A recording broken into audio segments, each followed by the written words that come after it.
1951-52 ನಲ್ಲಾದಂತ ಚುನಾವಣೆಯಲ್ಲಿ ಮೌಲಾನಾ ಆಜಾದ್ ಅವರು 20,000 ಓಟಲ್ಲಿ ಮತ್ತೆ ಆ ಕಡೆ ಈ ಕಡೆ ಆಯ್ತು ಅಂತ ಹೇಳಿ, ಜೊತೆಗೆ ಯಾವುದೇ ನೀವು ಅಂಬೇಡ್ಕರ್ ಅನ್ನು ಸೋಲಿಸಿದ್ದು ಹಾಗೆ ಅಂತ ಅಂದ್ಬಿಟ್ಟು ಹೇಳ್ತಾರೆ ಅನೇಕ ವಿಚಾರಗಳು. ವಯನಾಡ್ನಲ್ಲಿ ರಾಹುಲ್ ಗಾಂಧಿ ಅವರು 3.5 ಲಕ್ಷ ಮತಗಳ ಅಂತರದಿಂದ ಗೆಲ್ತಾರೆ. ಅವರ ಸಹೋದರಿ ಪ್ರಿಯಾಂಕಾ ವಾದ್ರಾ 4 ಲಕ್ಷ ಮತಗಳಿಂದ ಗೆಲ್ತಾರೆ. ಆಮೇಲೆ ಇದುವರೆಗೂ ಕೂಡ ಮೋದಿ ಅಲೆ ಬಂದ ಮೇಲೆ ಕೂಡ ಮಮತಾ ಬ್ಯಾನರ್ಜಿನ ಸೋಲಿಸಲಿಕ್ಕಾಗಿಲ್ಲ, ಸ್ಟಾಲಿನ್ ಸೋಲಿಸಲಿಕ್ಕಾಗಿಲ್ಲ, ಪಿಣರಾಯಿ ವಿಜಯನ್ ಸೋಲಿಸಲಿಕ್ಕಾಗಿಲ್ಲ, ಪಾರ್ಲಿಮೆಂಟ್ ಚುನಾವಣೆಯಲ್ಲಿ ಕಾಂಗ್ರೆಸ್ ಸೋಲಿಸಲಿಕ್ಕಾಗಿಲ್ಲ. ಕೇರಳದಲ್ಲಿ, ದಕ್ಷಿಣ ಭಾರತದಲ್ಲಿ ನೀವು 136 ಲೋಕಸಭಾ ಎಲೆಕ್ಷನ್ ಮುಗಿದ್ಮೇಲೆ ಕೂಡ ಸ್ವಾತಿ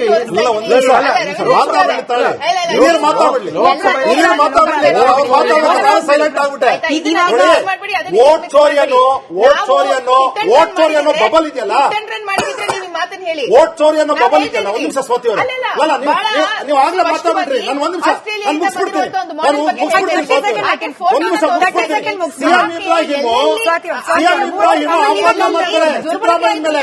3,000 ವೋಟ್ ಸಿದ್ದರಾಮಯ್ಯ ಅಂತ ಹೇಳ್ತಾರೆ. ಸಿಎಂ ಇಬ್ರಾಹಿಂ, ಅದಕ್ಕೆ ರಾಹುಲ್ ಗಾಂಧಿ ಹತ್ರ ಉತ್ತರ ಇಲ್ಲ. ರಾಹುಲ್ ಗಾಂಧಿ ಹತ್ರ ಸಿಎಂ ಇಬ್ರಾಹಿಂ ಹತ್ರ ಉತ್ತರ ಇಲ್ಲ. ಆಯ್ತಾ? ಸಿಎಂ ಇಬ್ರಾಹಿಂ ಉತ್ತರ ಇಲ್ಲ. ಇನ್ನೊಂದೇನು ಗೊತ್ತಾ, ನಾವು ಕೆಲಸ ಮಾಡ್ಕೊಂಡು ಇರೋರು. ನಿಮ್ಗೆ ಅವಕಾಶ ಕೊಡ್ತೀನಿ. ಒಂದೇ ನಿಮಿಷ ಕೈ ರಿಕ್ವೆಸ್ಟ್. ನಮ್ಮ ವೀಕ್ಷಕರಿಗೆ ವಿಷಯಗಳು ಕ್ಲೀನ್ ಆಗಿ ತಲುಪಲಿ ಅನ್ನೋ ಕಾರಣಕ್ಕೆ ಇಬ್ಬರಿಗೂ ಮನವಿ. ಒಬ್ಬರಾದ್ಮೇಲೆ ಒಬ್ರು ಮಾತಾಡಿ, ಇಬ್ರು ಮಾತಾಡಿದ್ರೆ ನಿಮ್ ಎನರ್ಜಿ ವೇಸ್ಟ್ ಆಗುತ್ತೆ, ನಮ್ ವೀಕ್ಷಕರ ಸಮಯ ವೇಸ್ಟ್ ಆಗುತ್ತೆ. 30 ಸೆಕೆಂಡ್ ಮುಗಿಸಿ ಸರ್, ಅದಾದ್ಮೇಲೆ ಸ್ವಾತಿ ಕೌಂಟರ್ ಕೊಡ್ತಾರೆ. ಗ್ರೌಂಡ್ ಕೆಲಸ ಮಾಡ್ಕೊಂಡ್ ಬಂದಿದೀವಿ ನೋಡಿ. ಎಲ್ಲಾ ಕಾರ್ಯಕರ್ತರದ್ದು ಮತ್ತೆ ಯಾರ ಚಿಕ್ಕಪುಟ್ಟ ಲೀಡರ್ಗಳಿಂದ ದೊಡ್ಡ ಲೀಡರ್ ವರೆಗೂ ಜವಾಬ್ದಾರಿ ಇರುತ್ತೆ. ಯಾರಾದ್ರೂ ಡಬಲ್ ಎಂಟ್ರಿ ಆಗಿದ್ರೆ, ಡಬಲ್ ವೋಟ್ ಆಗಿದ್ರೆ ಅಥವಾ ಶಿಫ್ಟ್ ಆಗಿದ್ರೆ ಇದನ್ನೆಲ್ಲಾನು ಸಹ ಸರಿ ಮಾಡಿಸ್ತಕ್ಕಂಥವ್ರು. ಅದಕ್ಕೆ ನಾವು BLO ಅಂತೀವಿ. ಈಗ ಅಕಸ್ಮಾತ್ ಯಾರೋ ಒಂದ್ 4-5 ಜನ ಉಳ್ಕೊಂಡ್ಬಿಟ್ಟಿರ್ತಾರೆ, ಅದನ್ನೇ ಎಕ್ಸಾಂಪಲ್ ಹಿಡ್ಕೊಂಡು ವೋಟ್ ಚೋರಿ ಅಂತ ಹೇಳಿದ್ರೆ ಏನರ್ಥ ಇದು? ಅದಕ್ಕೋಸ್ಕರ ಸ್ವಲ್ಪ ನೈಜತೆ, ಅದಕ್ಕೆ ಗ್ರೌಂಡ್ಗೆ ಹೋಗಿ ಕೆಲಸ ಮಾಡಿ, ಅದಾದ್ಮೇಲೆ ನೀವು ಬಂದು ಮಾತಾಡಿ. ನೀವು ಆಕ್ಚುಲಿ ಇದೆಲ್ಲ ಪ್ರೊಸೆಸರ್ಸ್ ನ ಮಾಡ್ಕೊಂಡ್ ಬಂದಿರೋದು ಕಾಂಗ್ರೆಸ್ ಅವರು. ಅದಾದ್ಮೇಲೆ ಇವತ್ತು ಸರಿ ಮಾಡಬೇಕು, SIR ತರ್ತೀವಿ ಅಂತ ಹೇಳಿದ್ರೆ ನೀವು ಹೇಳ್ತೀರಾ ಬೇಡ ಅಂತ ಹೇಳಿ. ಅದಕ್ಕೋಸ್ಕರವಾಗಿ ಹೇಳ್ತಾ ಇದ್ದೀನಿ.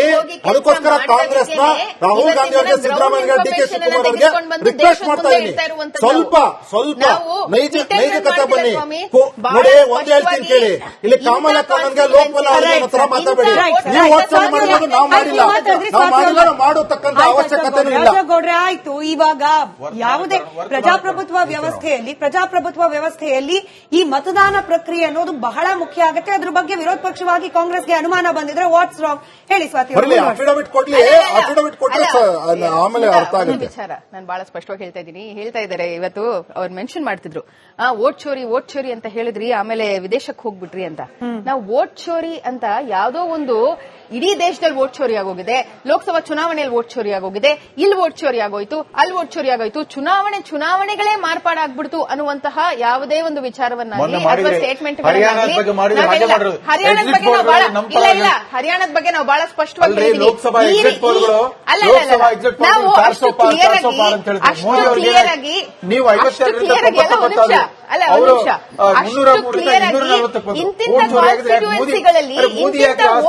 ದುರ್ಬಳಕೆ ಆಗಿದೆ ಅಂತ ನಾವು ಹೇಳದ ಮೇಲೂ ಕೂಡ ನಾವು ವಿ ಆರ್ ನಾಟ್ ಆಕ್ಚುಲಿ ನಾವು ಇಡೀ ಪ್ರಕ್ರಿಯೆಯಲ್ಲೇ ಲೋಪ ಇದೆ ಅಂತ ಹೇಳಿ ಕೆಲ ಕ್ಷೇತ್ರಗಳಲ್ಲಿ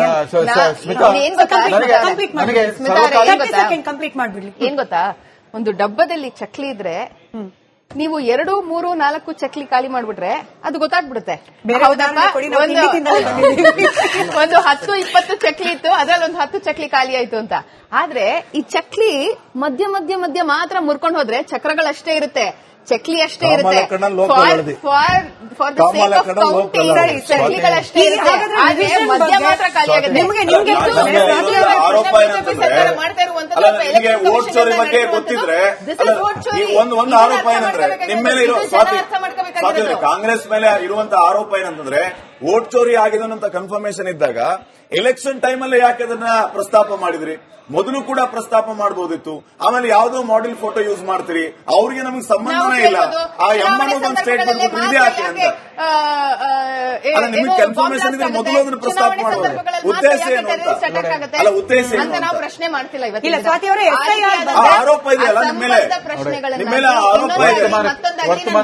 ಚುನಾವಣೆ ಟೈಮ್ ಅಲ್ಲಿ ಯಾಕೆ ಪ್ರಸ್ತಾಪ ಮಾಡಿದ್ರೆ ಬ್ರೇಕಿಂಗ್ 1951-52 ನಲ್ಲಾದಂತ ಚುನಾವಣೆಯಲ್ಲಿ ಮೌಲಾನಾ ಆಜಾದ್ ಅವರು ಹೇಳಿ ಅದರ ತುಲನೆ ಆದ ನಂತರದಲ್ಲೇ ಇವತ್ತಿನ ದಿನ ನೀವು ಅದನ್ನು ಓದ್ಕೊಳ್ಳೋದಕ್ಕೆ ಸಾಧ್ಯ ಆಗಿರೋದು. 20,000 ಓಟಲ್ಲಿ ಇಲ್ಲಾಂದಿದ್ರೆ ಅದನ್ನು ಓದಕ್ಕೂ ಸಾಧ್ಯ ಆಗಿಲ್ಲ. ಮತ್ತೆ ಆ ಕಡೆ ಈ ಕಡೆ ಆಯ್ತು ಅಂತ ಹೇಳ್ತಾರೆ. ಜೊತೆಗೆ ಯಾವುದೇ ನೀವು ಅಂಬೇಡ್ಕರ್ ಅನ್ನು ಸೋಲಿಸಿದ್ದು ಹಾಗೆ ಅಂತ ಅಂದ್ಬಿಟ್ಟು ಹೇಳ್ತಾರೆ ಅನೇಕ ವಿಚಾರಗಳು. ವಯನಾಡ್ನಲ್ಲಿ ರಾಹುಲ್ ಗಾಂಧಿ ಅವರು 3.5 ಲಕ್ಷ ಮತಗಳ ಅಂತರದಿಂದ ಗೆಲ್ತಾರೆ. ಅವರ ಸಹೋದರಿ ಪ್ರಿಯಾಂಕಾ ವಾದ್ರಾ 4 ಲಕ್ಷ ಮತಗಳಿಂದ ಗೆಲ್ತಾರೆ. ಆಮೇಲೆ ಇದುವರೆಗೂ ಕೂಡ ಮೋದಿ ಅಲೆ ಬಂದ ಮೇಲೆ ಕೂಡ ಮಮತಾ ಬ್ಯಾನರ್ಜಿನ ಸೋಲಿಸಲಿಕ್ಕಾಗಿಲ್ಲ, ಸ್ಟಾಲಿನ್ ಸೋಲಿಸಲಿಕ್ಕಾಗಿಲ್ಲ, ಪಿಣರಾಯಿ ವಿಜಯನ್ ಸೋಲಿಸಲಿಕ್ಕಾಗಿಲ್ಲ, ಪಾರ್ಲಿಮೆಂಟ್ ಚುನಾವಣೆಯಲ್ಲಿ ಕಾಂಗ್ರೆಸ್ ಸೋಲಿಸಲಿಕ್ಕಾಗಿಲ್ಲ. ಕೇರಳದಲ್ಲಿ, ದಕ್ಷಿಣ ಭಾರತದಲ್ಲಿ ನೀವು 136 ಲೋಕಸಭಾ ಎಲೆಕ್ಷನ್ ಮುಗಿದ ಕೂಡ ಸ್ವಾತಿ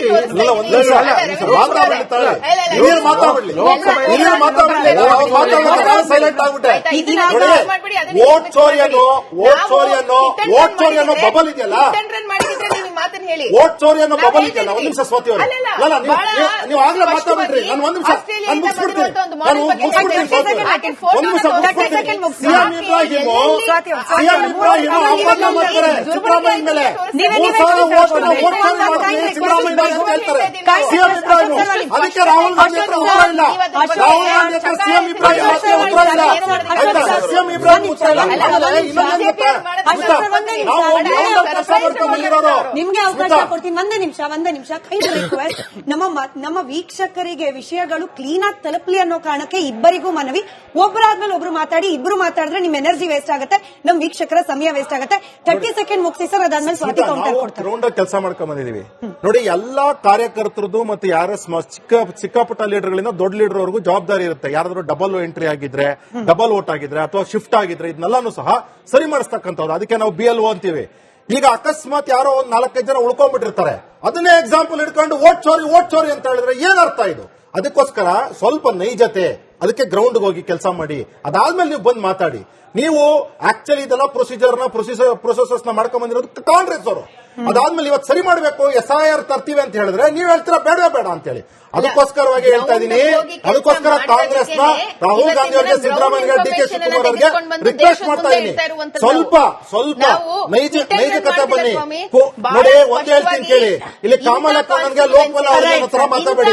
ನೀವು ವೋಟ್ ಮಾಡಿರೋದು ನಾವು ಮಾಡಿಲ್ಲ, ನಾವು ಮಾಡತಕ್ಕಂತ ಅವಶ್ಯಕತೆ ಇಲ್ಲ. ಗೌಡ್ರೆ ಆಯ್ತು. ಇವಾಗ ಯಾವುದೇ ಪ್ರಜಾಪ್ರಭುತ್ವ ವ್ಯವಸ್ಥೆಯಲ್ಲಿ ಈ ಮತದಾನ ಪ್ರಕ್ರಿಯೆ ಅನ್ನೋದು ಬಹಳ ಮುಖ್ಯ ಆಗುತ್ತೆ. ಅದ್ರ ಬಗ್ಗೆ ವಿರೋಧ ಪಕ್ಷವಾಗಿ ಕಾಂಗ್ರೆಸ್ಗೆ ಅನುಮಾನ ಬಂದಿದ್ರೆ ವಾಟ್ಸ್ ರಾಂಗ್ ಹೇಳಿ ಸ್ವಾತಿ. ಅಫಿಡವಿಟ್ ಕೊಟ್ರೆ ಆಮೇಲೆ ಅರ್ಥ ಆಗುತ್ತೆ. ವಿಚಾರ ನಾನು ಬಹಳ ಸ್ಪಷ್ಟವಾಗಿ ಹೇಳ್ತಾ ಇದ್ದಾರೆ. ಇವತ್ತು ಅವ್ರು ಮೆನ್ಷನ್ ಮಾಡ್ತಿದ್ರು, ವೋಟ್ ಚೋರಿ ಅಂತ ಹೇಳಿದ್ರಿ, ಆಮೇಲೆ ವಿದೇಶಕ್ಕೆ ಹೋಗ್ಬಿಟ್ರಿ ಅಂತ.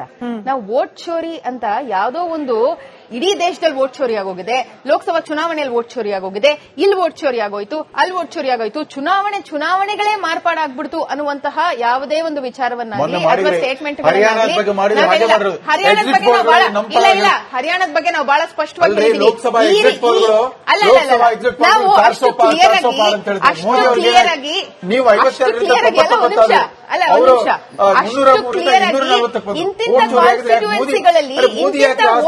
ದುರ್ಬಳಕೆ ಆಗಿದೆ ಅಂತ ನಾವು ಹೇಳದ ಮೇಲೂ ಕೂಡ ನಾವು ವಿ ಆರ್ ನಾಟ್ ಆಕ್ಚುಲಿ ನಾವು ಇಡೀ ಪ್ರಕ್ರಿಯೆಯಲ್ಲೇ ಲೋಪ ಇದೆ ಅಂತ ಹೇಳ್ತೀವಿ ಕೆಲ ಕ್ಷೇತ್ರಗಳಲ್ಲಿ. ಕಂಪ್ಲೀಟ್ ಮಾಡ್ಬಿಡ್ಲಿ. ಏನ್ ಗೊತ್ತಾ, ಒಂದು ಡಬ್ಬದಲ್ಲಿ ಚಕ್ಲಿ ಇದ್ರೆ ನೀವು 2, 3, 4 ಚಕ್ಲಿ ಖಾಲಿ ಮಾಡ್ಬಿಟ್ರೆ ಅದು ಗೊತ್ತಾಗ್ಬಿಡುತ್ತೆ. ಒಂದು 10-20 ಚಕ್ಲಿ ಇತ್ತು, ಅದ್ರಲ್ಲಿ ಒಂದು 10 ಚಕ್ಲಿ ಖಾಲಿ ಆಯ್ತು ಅಂತ. ಆದ್ರೆ ಈ ಚಕ್ಲಿ ಮಧ್ಯ ಮಾತ್ರ ಮುರ್ಕೊಂಡು ಹೋದ್ರೆ ಚಕ್ರಗಳಷ್ಟೇ ಇರುತ್ತೆ, ಚಕ್ಲಿ ಅಷ್ಟೇ ಇರುತ್ತೆ.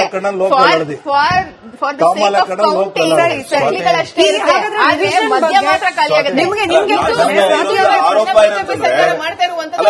ವೋಟ್ ಚೋರಿ ಬಗ್ಗೆ ಗೊತ್ತಿದ್ರೆ ಒಂದು ಆರೋಪ ಏನಂದ್ರೆ ನಿಮ್ಮ ಮೇಲೆ ಇರೋ ಕಾಂಗ್ರೆಸ್ ಮೇಲೆ ಇರುವಂತಹ ಆರೋಪ ಏನಂತಂದ್ರೆ ವೋಟ್ ಚೋರಿ ಆಗಿದೆ ಅಂತ ಕನ್ಫರ್ಮೇಶನ್ ಇದ್ದಾಗ ಎಲೆಕ್ಷನ್ ಟೈಮ್ ಅಲ್ಲಿ ಯಾಕೆ ಅದನ್ನ ಪ್ರಸ್ತಾಪ ಮಾಡಿದ್ರಿ? ಮೊದಲು ಕೂಡ ಪ್ರಸ್ತಾಪ ಮಾಡಬಹುದಿತ್ತು. ಆಮೇಲೆ ಯಾವ್ದೋ ಮಾಡೆಲ್ ಫೋಟೋ ಯೂಸ್ ಮಾಡ್ತೀರಿ, ಅವ್ರಿಗೆ ನಮಗೆ ಸಂಬಂಧನೇ ಇಲ್ಲ. ಆ ಒಂದು ಸ್ಟೇಟ್ಮೆಂಟ್ ಇದೇ ಯಾಕೆ ಅಂತ ನಿಮಗೆ ಕನ್ಫರ್ಮೇಶನ್ ಇದ್ರೆ ಮೊದಲು ಅದನ್ನು ಪ್ರಸ್ತಾಪ ಮಾಡಬಹುದು.